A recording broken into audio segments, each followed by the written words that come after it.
Good morning, US Latest News with me, Abni Television. Trustworthy district in Riau, precisely in Rokan Hulu, on January 29, 2025. The flash flood that several villages in Rokan Hulu occurred due to overflowing river water in Rokan Hulu.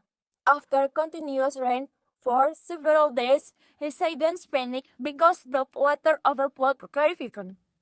Floods hit Rokan Hulu Riau due to heavy rain that continued to fall.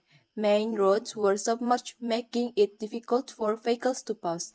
Residents are starting to be affected, with several houses already flooded. Emergency response teams have been deployed to assist with evacuation and distribute. The public is advised to remain alert and follow the direction of the authorities. If flooding continues to increase, immediately seek a safe place. We will continue to provide the latest developments regarding the situation. It is very true. Every time the rain season enters, it definitely floods here.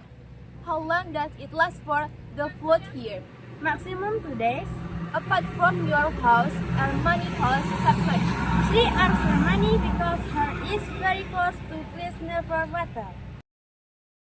Thank you for the report. That's the news for me. Abni Television, say goodbye and see you. Sekian dari kami, saya Abni Television. Saya Yogi Ilhami. Saya Lidah Kusmina Lubis. Saya Kasih Yudenda. I like you guys.